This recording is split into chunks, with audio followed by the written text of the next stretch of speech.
Hello everyone, welcome back to Hemashri's YouTube channel. ಇವತ್ತು ನಾವು ಮನೆಯಲ್ಲೇ ತಂದೂರಿ ಚಿಕನ್ ಹೇಗೆ ಮಾಡೋದು ಅಂತ ನೋಡೋಣ. ಯಾವುದೇ ರೀತಿಯಾದಂಥ ಅವನ್ ಇಲ್ದಿರ ಪ್ಯಾನಲ್ಲೇ ಸಿಂಪಲ್ಲಾಗಿ ಹೇಗೆ ಮಾಡೋದು ನೋಡೋಣ. ಇಲ್ಲಿ ನಾನು ಲೆಗ್ ಪೀಸ್ ತೊಗೊಂಡಿದ್ದೀನಿ, ಸುಮಾರು 1 kg ಆಗಷ್ಟಿದೆ. ಈ ರೀತಿ ಸ್ಲಿಟ್ ಮಾಡ್ಕೊಳ್ಳಿ, ನಾವು ಹಾಕೋ ಮಸಾಲೆ ಎಲ್ಲ ಡೀಪಾಗಿ ಒಳಗಡೆ ಹೋಗಲಿ ಅಂತ ಎಲ್ಲ ಚಿಕನ್ ಪೀಸ್ಗೂ ಈ ರೀತಿಯಾದ ಸ್ಲಿಟ್ ಕೊಟ್ಕೋತಾ ಇದ್ದೀನಿ ನಾನು.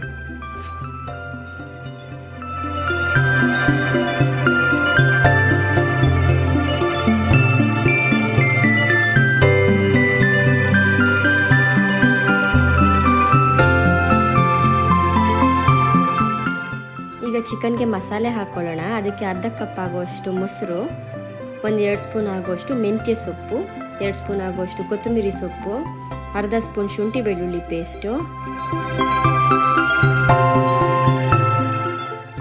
1 ಸ್ಪೂನ್ ಅಚ್ಚಕಾರದ ಪುಡಿ, 1 ಸ್ಪೂನ್ ಧನಿಯಾ ಪುಡಿ, ಅರ್ಧ spoon garam masala, 1/4 spoon pepper powder, 1/4 spoon ಅರಿಶಿನ ಪುಡಿ, ಅರ್ಧ ಸ್ಪೂನ್ ಉಪ್ಪು, ಅರ್ಧ ನಿಂಬೆಹಣ್ಣು.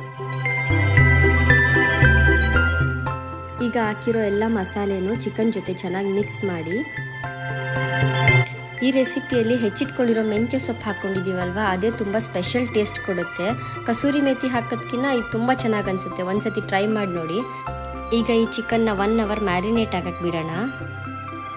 ಚಿಕನ್ ಪೀಸ್ ಎಲ್ಲ ಮ್ಯಾರಿನೇಟ್ ಆಗಿದೆ. ಈಗ ಅದನ್ನ ಫ್ರೈ ಮಾಡ್ಕೊಳ್ಳೋಣ. ಅದಕ್ಕೆ ಒಂದು ಪ್ಯಾನ್ ಇಟ್ಟು 4 ಸ್ಪೂನ್ ಆಗುವಷ್ಟು ಎಣ್ಣೆ ಹಾಕಿದ್ದೀನಿ. ಅದಕ್ಕೆ ಚಿಕನ್ ಲೆಗ್ ಪೀಸು ಮಸಾಲೆ ಎಲ್ಲ ಹಚ್ಚಿ ಮ್ಯಾರಿನೇಟಿಂಗ್ ಇಟ್ಟಿದ್ವಲ್ಲ, ಅದನ್ನು ಒಂದೊಂದೇ ಹಾಕ್ಕೋತಾ ಇದ್ದೀನಿ.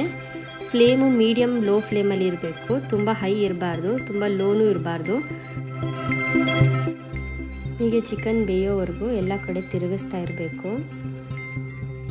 ಇಷ್ಟು ಚಿಕನ್ ಪೀಸ್ ಬೇಯೋದಕ್ಕೆ ಒಂದು 1/4 ಗಂಟೆಯಿಂದ 20 ನಿಮಿಷ ಆದರೆ ಸಾಕು, ನೀಟಾಗಿ ಬೆಂದಿರುತ್ತೆ. ಇದು ಬೆಂದಿರೋದು ಹೇಗೆ ಅಂತ ನೋಡ್ಕೋಬೇಕು ಅಂತಂದರೆ, ಒಂದು ಚಾಕುನ ಅದ್ರಿಗೆ ಚುಚ್ಚಿ ಅವಾಗ ಈಸಿಯಾಗಿ ಹೋದರೆ ಅದು ಬೆಂದಿದೆ ಅಂತ. ಇಲ್ಲಾಂದರೆ ಇನ್ನೊಂದು ಸ್ವಲ್ಪ ಹೊತ್ತು ಹೀಗೆ ಮೀಡಿಯಮ್ ಫ್ಲೇಮಲ್ಲಿ ಇಟ್ಟು ಹಾಗೆ ಫ್ರೈ ಮಾಡ್ಕೊಳ್ಳಿ. ನೋಡಿ, ಈ ರೀತಿ ಆಗಿರುತ್ತೆ. ಈಗ ಇದಕ್ಕೆ ರೆಸ್ಟೋರೆಂಟ್ ಸ್ಟೈಲಲ್ಲಿ ಒಂದು ಸ್ಮೋಕಿ ಟೇಸ್ಟ್ ಕೊಡೋಣ. ಅದಕ್ಕೆ ಕೆಂಡ ಮಾಡ್ಕೊಳ್ಳಿ. ಒಂದು ತೆಂಗಿನಕಾಯಿ ಚಿಪ್, ಒಂದು ಸ್ಮಾಲ್ ಪೀಸ್ ತೊಗೊಂಡು ಅದನ್ನ ಕೆಂಡ ಮಾಡಿಕೊಂಡು ಈ ರೀತಿ ಬೌಲಲ್ಲಿ ಹಾಕಿ ಇಟ್ಟಿರಿ. ಅದಕ್ಕೊಂದು 2-3 ಡ್ರಾಪ್ ಎಣ್ಣೆ ಹಾಕಿ ಇಮಿಡಿಯೇಟಾಗಿ ಒಂದು ಲಿಡ್ ಮುಚ್ಚಿಬಿಡಿ. ಆ ಬರೋ ಹೋಗಿ ಅದರಲ್ಲೇ ಇರಬೇಕು. ಆಗ ಆ ಚಿಕನ್ ಒಂದು ಸ್ಪೆಷಲ್ ಟೇಸ್ಟ್ ಕೊಡುತ್ತೆ.